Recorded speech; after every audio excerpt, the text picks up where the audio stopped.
Newsday continues here on One News Now Business. I'm Dani Laurel. Here are the biggest stories on the economic and corporate fronts. ANZ Research has raised growth forecast for the Philippines this year. ANZ now projects a 5.8% growth for the domestic economy. That's higher than its previous estimate of 5%. The figure, though, remains below the government's 6 to 7% full-year target. ANZ Research said the improved outlook for private consumption raises the bar for the country's economic growth in 2023. The Energy Department says there should be no rotational blackouts this summer. Undersecretary Rowena Guevara said that while they see thin power reserves during the dry season, this scenario could only lead to Luzon and Visayas being placed under yellow alert. This means power outages are unlikely. Guevara added that they are in talks with generators to avoid maintenance shutdowns during the summer. Kasalukuyan, yung power outlook na nailabas na namin noong pang January, wala tayo nakikitang ganyang klaseng sitwasyon. Ang meron lang tayo ay possible na yellow alerts dito sa Luzon at saka sa Visayas. Pero hindi brownouts. The Budget Department has allotted 4 billion pesos in fuel subsidies. The agency said a total of 3 billion pesos will be given to qualified drivers of PUVs and delivery services. The remaining 1 billion pesos will also be distributed as fuel assistance to farmers and fisherfolk. The DBM said the Marcos administration will continue to provide aid for the transport and agriculture sectors. Banks and financial institutions supervised by the Bangko Sentral have until June 30th to fully adopt the national QR code standard known as QRPH. BSP Deputy Governor Mamerto Tangonan said all payment service providers using QRPH-enabled services should require merchants and businesses to display and utilize QRPH codes for payments. Internet platforms and mobile apps of payment service providers will no longer support scanning of non-QRPH codes starting July 1st. The BSP says this is to ensure safe, efficient, and reliable operations of payment services or systems in the country. That is in line with the National Payment Systems Act. We'll be back with more stories after the break. Keep it here on One News.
you're still watching One News Now. I'm Danny Laurel.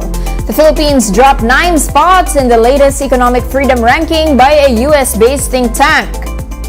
The country slumped to 89th place out of 176 countries in the 2023 Index of Economic Freedom report by the Heritage Foundation. Last year, the Philippines ranked 80th out of 177 countries. This latest ranking is now equivalent to an economic freedom status of mostly unfree after being moderately free for 9 straight years. The 2023 ranking also marks the 3rd straight year of decline for the Philippines in the index. The Heritage Foundation said overall progress in legislative reforms has been, quote, gradual, and there are institutional challenges that need to be overcome. The think tank also said that despite some progress, corruption continues to undermine development. This index analyzes economies using 4 key aspects. That's the rule of law, government size, regulatory efficiency, and market openness. The Heritage Foundation said overall rule of law in the Philippines is weak.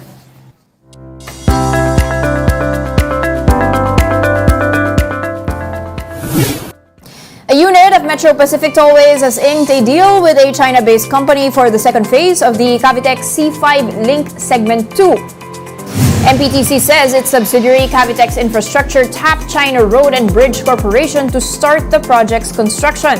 This project will connect Cavitex Coastal Road from Parañaque Toll Plaza to Sucat through the R1 interchange. The company aims to start the construction of the 1.9-kilometer 2x3 expressway by the first quarter. The segment is targeted to be opened before the year ends. And Hong Kong has announced plans to give away 500,000 free airline tickets and 30,000 are allocated for flights from the Philippines. The Hello Hong Kong initiative aims to revive its tourism and flagging economy just as the government finally ditches mandatory mask-wearing rule.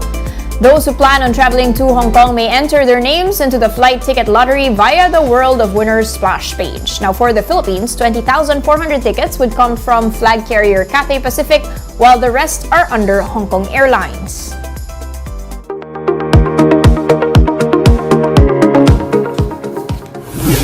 On to some tech news. TikTok faces a ban in the United States and other Western countries over security concerns. Hacker David Kennedy, the ethical founder of cybersecurity companies Trusted Sec and Binary Defense and former hacker of the U.S. National Security Agency, shares why he thinks TikTok cannot be secured without shifting to U.S. ownership. David, my question to you is, where is the vulnerability? Why is Gina Raimondo concerned not just about TikTok, but other Chinese apps as well? We've seen for years that China has created one of the largest surveillance states, not only in its own people, but just globally tracking U.S. personnel for espionage purposes, cyber warfare. They're one of our peer competitors on the cyberspace. They're the largest country for intellectual property theft, yielding trillions of dollars of intellectual property theft per year from China. And they don't play by any type of rules whatsoever. And the big issue that you run into, and I think what the big contrast is from social media companies here in the United States versus something like China, is that they control the content that is delivered to the endpoints or the phone or the device that is looking at TikTok, as well as the information that is collected that could then be used by the government itself. And that's government employees, locations, information about specific individuals that are trying to pull or pull any type of data or information on. They use this as another source of many other sources that they centrally use, and they're one of the best when it comes to large big data analytics and what they're dealing with tracking people all across the world. Right. It's a major problem and it's a major concern, especially from China. David, you are a hacker, but the friendly kind of hacker, as I understand it. What I don't understand is this a sort of systems vulnerability, or is this an issue of who has access to data?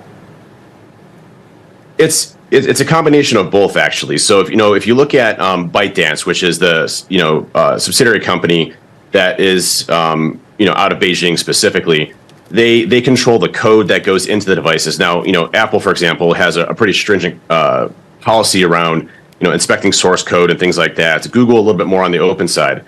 But the collection of the data aspect and where that data goes to is the most concerning part about it. Could they introduce code that could eavesdrop on U.S. citizens? Absolutely. But the main concern is the amount of information that they're pulling back collecting and then using that information to go against, key personnel that they would look to target, or individuals or people that are of interest to the Chinese government, scientists, medical research, DoD contractors that specifically focus on, next generation research of weapon systems, missile defense systems, those types of things, as well as their ability to control content that goes to individuals. So obviously, you hear the term misinformation quite a bit, but I think what's most important to understand is that, they can start to home in and focus content on individuals and really change their perception of what's actually occurring in reality. And, we live through our devices nowadays and, live through TikTok, live through, Facebook and Twitter and through various online news sources. So what is presented to us as content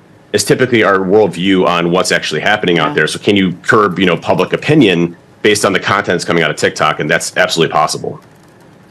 Gina Raimondo, of course, coming from the administration, there has been much talk of the administration doing something about TikTok, maybe WeChat, Alipay, some of the others as well, but dragging their heels. And so states have started to step in, or individual institutions, particularly in the education side of things. Is that the right way to deal with this?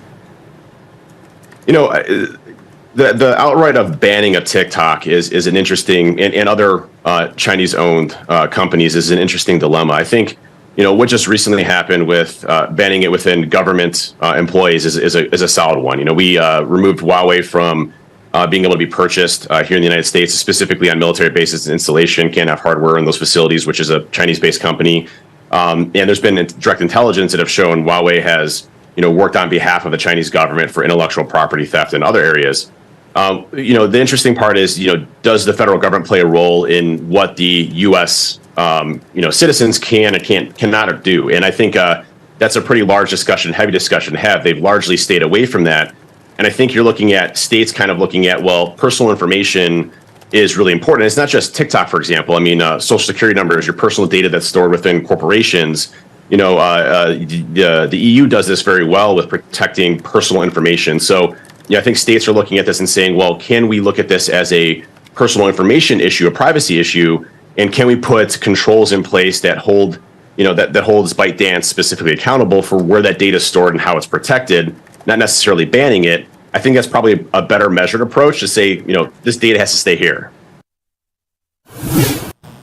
And for more updates, visit News 5, the Philippine Star, and Business World online, or visit our website, onenews.page, for more in-depth analysis. You can also catch One News on the SignalPay app. Register for a free account now. That's at www.signalpay.com, and stream One News Live anytime, anywhere. I'm Danny Laurel. Join us again at 2 p.m. We are One News, all sides, all the time.